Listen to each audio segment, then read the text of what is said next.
America సామ్రాజ్యవాదం ఇజ్రాయెల్తో కలిసి Iran మీద సాగిస్తున్నటువంటి దురాక్రమణ పూరితమైన యుద్ధాన్ని ఆపాలని ప్రపంచవ్యాప్తంగా అన్ని దేశాలు ముక్తఖండంతో వ్యతిరేకిస్తూ ఉన్నా కానీ అమెరికా ఏకపక్షంగా తన సామ్రాజ్యాధిపత్యాన్ని కొనసాగిస్తూ ఇజ్రాయెల్ని రెచ్చగొట్టి అమెరికా ఇజ్రాయెల్ సంయుక్తంగా ఇరాన్ మీద యుద్ధం చేయడమే కాకుండా అక్కడ పసిపిల్లలను కూడా అత్యంత దారుణంగా చంపేస్తూ ఉంది. దేశాధ్యక్షులని మిలిటరీ సైన్యాధ్యక్షులని చంపుతూ ఉంది.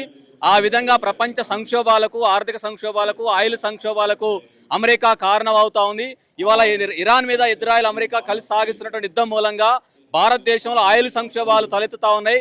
గ్యాస్, పెట్రోల్, డీజిల్ ధరలు కూడా పెరిగే ప్రమాదం ఉంది.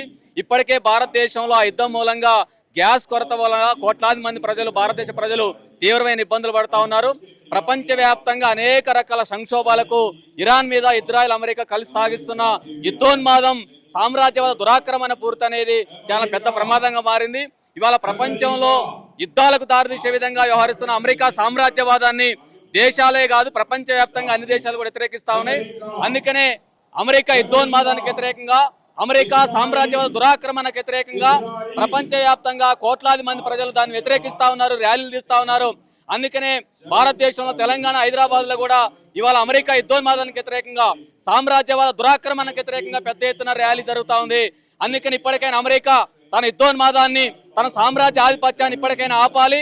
ప్రపంచంలో శాంతిని నెలకొల్పే విధంగా ప్రపంచ దేశాలన్నీ కూడా యుద్ధం వద్దని చెప్తున్నటువంటి దాన్ని అమెరికా వినకపోతే భవిష్యత్తులో పెద్ద ఎత్తున సామ్రాజ్యవాదానికి వ్యతిరేకంగా, అమెరికా యుద్ధోన్మాదానికి వ్యతిరేకంగా పెద్ద ఎత్తున ప్రజలు తిరుగుబాట్లు చేస్తారు. దానికి అమెరికా సామ్రాజ్యవాదం ఖచ్చితంగా గుణపాఠం చెల్లించాల్సి వస్తుందని చెప్పేసి మేము తెలియజేస్తా ఉన్నాం. అందుకని ఇవాళ ఇరాన్ మీద సాగిస్తున్న యుద్ధం మూలంగా భారతదేశంలో అనేక ఆర్థిక సంక్షోభాలు వస్తా ఉన్నాయి, గ్యాస్ సంక్షోభాలు వస్తా ఉన్నాయి. కాబట్టి తక్షణమే భారత ప్రధాని ఇజ్రాయెల్కు, అమెరికాకు లొంగి వ్యవహరిస్తా ఉన్నాడు. భారత సార్వభౌమత్వాన్ని అమెరికా దగ్గర తాకట్టు పెడతా ఉన్నాడు. అందుకని భారత స్వతంత్ర విదేశాంగాన్ని కాపాడాల్సిన బాధ్యత ప్రధానమంత్రి మీద ఉన్నది. కానీ ప్రధానమంత్రి మాత్రం అమెరికాకు లొంగి అమెరికా దగ్గర మన దేశ సార్వభౌమత్వాన్ని తాకట్టు పెడతా ఉన్నాడు. ఇప్పటికైనా భారతదేశ ప్రజలకు మోడీ క్షమాపణ చెప్పాలి.